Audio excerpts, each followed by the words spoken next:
ओम शांति। अव्यक्त मुरली सीरीज़ में आज की मुरली है 11 जुलाई 70 की। मुरली का हेडलाइन संगम युग की डिग्री और भविष्य की प्रारब्ध। आज बाप दादा सभी स्टूडेंट्स की पढ़ाई बाद क्या क्या डिग्री प्राप्त की है वो देख रहे हैं। इस पढ़ाई की डिग्री कौन सी मिलती है? डिग्री मिलनी है व मिली है। पढ़ाई के बाद डिग्री मिलती है ना, तो इस संगम पर आपको क्या मिलेगा? संपूर्ण फरिश्ता व अव्यक्त फरिश्ता। यह है संगम युग की डिग्री और दैवी पद है भविष्य की प्रारब्ध। तो अब की डिग्री है संपूर्ण अव्यक्त फरिश्ता। इस डिग्री की मुख्य क्वालिफिकेशन कौन कौन सी है और कहाँ तक हर एक स्टूडेंट इसमें क्वालिफाइड बना है, यह देख रहे हैं। जितना क्वालिफाइड होगा उतना ही औरों को भी क्वालिफाइड बनाएगा। क्वालिफाइड जो होगा वो बनेगा क्वालिटी और जो नहीं होगा वो बनाएगा क्वांटिटी। तो आज सभी की क्वालिटीज़ देख रहे हैं। देखा जाता है ना कि किन किन क्वालिटीज़ में क्वालिफाइड है। तो यहाँ मुख्य क्वालिटीज़ में एक तो देख रहे हैं कि कहाँ तक नॉलेजफुल बने हैं। नॉलेजफुल के साथ फेथफुल, सक्सेसफुल, पावरफुल और सर्विसेबल कहाँ तक बने हैं। इतनी क्वालिटीज़ अगर सभी में आ जाए तो फिर डिग्री मिल जाएगी। तो हर एक को यह देखना है कि इन क्वालिटीज़ में कौन कौन सी क्वालिटीज़ धारण हुई है। नॉलेजफुल अर्थात बुद्धि में फुल नॉलेज की धारणा। जितना नॉलेजफुल होगा उतना ही वो सक्सेसफुल होगा। अगर सक्सेसफुल कम है तो समझेंगे नॉलेज की कमी है। सक्सेसफुल ना होने के कारण क्या है? फेथफुल कम। फेथफुल अर्थात निश्चय बुद्धि। एक तो अपने में फेथ, दूसरा बाप दादा में और तीसरा सर्व परिवार की आत्माओं में फेथफुल होना पड़ता है। जितना फेथफुल बनकर निश्चय बुद्धि होकर कोई कर्तव्य करेंगे तो निश्चय बुद्धि की विजय अर्थात फेथफुल होने से सक्सेसफुल हो ही जाता है। उसका हर कर्तव्य, हर संकल्प, हर बोल पावरफुल होगा। ऐसे क्वालिफाइड को ही यह डिग्री प्राप्त हो सकती है। अगर डिग्री को प्राप्त नहीं करते तो क्या होता है मालूम है? कोर्ट द्वारा क्या निकलता है? डिक्री अर्थात नोटिस। या तो डिग्री मिलेगी या तो डिक्री निकलेगी। धर्मराजपुरी में बंद होने की डिग्री निकलेगी। इसलिए पुरुषार्थ करके डिग्री लेनी है, डिग्री नहीं निकालनी है। जिन्हों पर डिग्री निकलती है वो शर्मसार हो जाते हैं। इसलिए सदैव चेक करो कि कहाँ तक क्वालिफाइड बने हैं। यह तो मुख्य क्वालिफिकेशन बताई, लेकिन लिस्ट तो बड़ी लंबी है। हर क्वालिटीज़ के पीछे फुल शब्द भी है, फेथफुल, पावरफुल।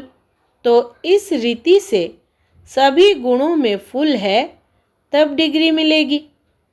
सभी सब्जेक्ट्स तो होते हैं, लेकिन सक्सेसफुल है, पावरफुल है या कम है, यह देखना है।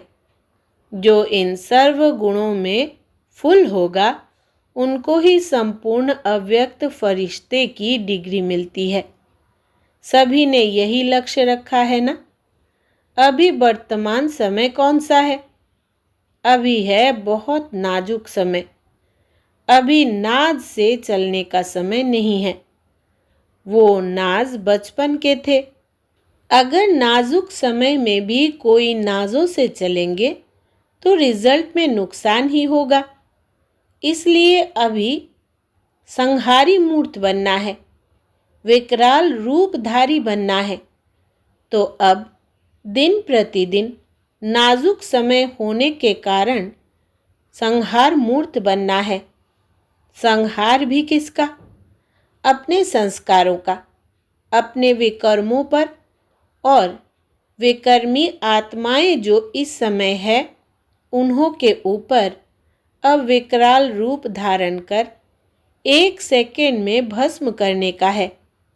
शंकर के लिए कहते हैं ना कि 1 सेकेंड में आँख खोली और विनाश। यह संहारी मूर्त के कर्तव्य की निशानी है। कोई के भी ऊपर विकराल रूप बनकर दृष्टि डाली और उनके विकर्मों संस्कारों को भस्म कर दे, तो विकर्मों और व्यर्थ कर्मों विकर्मियों के ऊपर अब विकराल रूप धारण करना है। अब स्नेही मूर्त भी नहीं, अब तो काली रूप चाहिए, विकराल संहारी रूप चाहिए। अब लास्ट समय है। अब तक अगर विकराल रूपधारी नहीं बनेंगे तो अपने विकर्मों और विकर्मियों का सामना नहीं कर सकेंगे। अभी समाने की बात नहीं। विकर्मों को, व्यर्थ संकल्पों को व विकर्मियों के विकर्मी चलन को अब समाना नहीं है, लेकिन संहार करना है। अब स्नेह को समाना है, शक्ति रूप को प्रत्यक्ष करना है। शक्तियों को एक ही समय 3 बातें धारण करनी है। एक तो मस्तक में मातृ स्नेही पने का गुण, रूप में रूहानियत और वाणी में वज्र। एक एक बोल विकर्मों और विकर्मियों को खत्म करने वाला हो। जब यह तीनों बातें इकट्ठी धारण होंगी तब क्या होगा? विकर्म और विकर्मी भस्म हो जाएंगे। शक्तियों की नज़र से विकर्मी आत्माएं कंपायमान होंगी। किससे? अपने विकर्मों से। तो अब संहारकारी बनो और जल्दी जल्दी संहार करो। कहाँ कहाँ श्रृंगार करते करते संहार को भूल जाते हैं। श्रृंगार तो बहुत किया, लेकिन अब संहार करो। मास्टर ब्रह्मा भी बने, पालना की, श्रृंगार किया, लेकिन अब पाठ है संहार का। शक्तियों के अलंकार और शक्तियों की ललकार और शक्तियों के किस कार्य का गायन? घुंघरू की झंकार। घुंघरू डालकर असुरों पर नाचना है। नाचने से क्या होता है? जो भी चीज़ होगी वो दबकर खत्म हो जाएगी। निर्भयता और विनाश की निशानी यह घुंघरू की झंकार है। ऐसे नहीं कि पांडवों ने नहीं किया है। पांडव भी शक्ति रूप है। शक्ति रूप में दोनों आ जाते हैं। तो यह तीनों कर्तव्य प्रैक्टिकल और प्रत्यक्ष रूप में चल रहे हैं। अब कमज़ोरों का काम नहीं है। मैदान पर कमज़ोर नहीं आते हैं, शूरवीर आते हैं। तो अब मैदान पर प्रत्यक्ष होने का समय है। शूरवीर शक्ति रूप बनकर प्रत्यक्ष रूप में सामने आओ। जब इस रूप में प्रत्यक्ष होंगे तब क्या होगा? प्रत्यक्षता। बाप और बच्चों की प्रत्यक्षता होगी। जितना प्रत्यक्ष होंगे उतनी प्रत्यक्षता होगी। तो बाप को प्रख्यात करने के लिए प्रत्यक्ष होना पड़े। अब तक अपनी ही कमज़ोरियों को विदाई न देंगे तो सृष्टि के कल्याणकारी कैसे बनेंगे? इसलिए अपनी कमज़ोरियों को अब विदाई दो, तब सृष्टि के कल्याणकारी बन सकेंगे। अच्छा, पार्टियों के साथ। पहला, वर्तमान समय सभी क्या विशेष पुरुषार्थ कर रहे हैं? संदेश देना यह तो साधारण बात है। विशेष आत्मा बनने के लिए विशेष कार्य भी करना पड़ेगा। आजकल दुनिया के जो विशेष आत्माएं हैं उन पर विशेष ध्यान देना है। एक विशेष आत्मा के ऊपर ध्यान देने से अनेकों का ध्यान स्वतः ही खींच जाएगा। विशेष आत्मा पर ध्यान देने से वो विशेष नहीं, तुम विशेष बनेंगे। विशेष ध्यान से कोई भी व्यर्थ संकल्प, कर्म व समय नहीं जाएगा। शक्ति अगर जमा हो जाती है तो विशेष सर्विस भी सहज हो जाती है। तो अब पुराने हिसाब किताब के चोपड़े को ख़त्म कर नया चोपड़ा बनाना है। जो जितना क्वालिफाइड होता है उतना ही उसकी वैल्यू होती है। वैल्यूएबल चीज़ को कभी भी साधारण स्थान पर नहीं रखा जाता है, उसको विशेष स्थान दिया जाता है। तो क्वालिफिकेशन को सामने रख फिर नोट करते जाओ कि कितने % बने हैं। जब 100% हो जाएंगे तो यह जो सेंट अर्थात साधु संत है वो भी झुकेंगे और उन्हों के झुकने से वो झंकार दूर दूर तक सभी के कानों में पहुँचेंगी। यथार्थ पुरुषार्थ का अर्थ ही है वहाँ ही पुरुषार्थ और वहाँ ही प्राप्ति। इस संगम युग को विशेष वरदान है प्रत्यक्ष फल प्राप्त कराने का।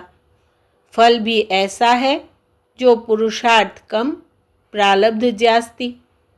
तो समय की विशेषता को जान, अपने में विशेषता भरनी है। अगर कमी रह जाएगी तो फिर कमी की निशानी क्या होगी? कमान। अगर कमाल नहीं करेंगे तो कमान मिलेगी। 1 सेकेंड का भी फल अगर प्राप्त नहीं किया तो फुल नहीं बनेंगे, फेल की लिस्ट में आ जाएंगे। दूसरा, दिल्ली को कहते हैं बाप दादा की दिल। जैसे दिल की धड़कन से तंदुरुस्ती का मालूम पड़ता है, वैसे दिल्ली के आवाज़ से समाप्ति का आवाज़ सुनेंगे। दिल्ली है दर्पण, तो दिल्ली वालों की कितनी जिम्मेवारी है? जितना बड़ा जिम्मेवारी का ताज, उतना ही सतयुग में भी बड़ा ताज मिलेगा। इसको कहते हैं बेहद की जिम्मेवारी। बाप भी मधुबन में रहते बेहद की सर्विस करते थे ना, तो एक एक को बेहद की जिम्मेवारी है। बेहद की बुद्धि कैसे होती है? बेहद की बात सोचना, बेहद परिवार से संबंध और स्नेह, सर्व स्थान अपने, ऐसे को कहते हैं बेहद का सर्विसेबल। हद की सर्विस वाले को सर्विसेबल नहीं कहेंगे। तीसरा, मधुबन को कहते हैं सेफ अर्थात तिजोरी। मधुबन निवासी सेफ में पड़े हैं। सेफ में रहने वाले कौन सी मणियाँ हो? सभी से बढ़िया मणि होती है मस्तक मणि। मस्तक मणि कम होती है, हृदय मणियाँ ज़्यादा होती है। जो ज़्यादा सेफ में रहते हैं वो मस्तक मणि है। योग युक्त और निश्चय बुद्धि बन करके कर्तव्य करने से सफलता प्राप्त हो ही जाती है। पहले से ही अगर यह संकल्प बुद्धि में होता है कि करते हैं परंतु मिलता मुश्किल है, तो यह संकल्प भी निश्चय की % को कम कर देता है। निश्चय बुद्धि हो करे तो फेल नहीं होंगे। समस्याओं का सामना करने से सफलता मिलती है। विघ्न तो आएंगे, लेकिन लगन की अग्नि से विघ्न भस्म हो जाएंगे। अच्छा, ओम शांति।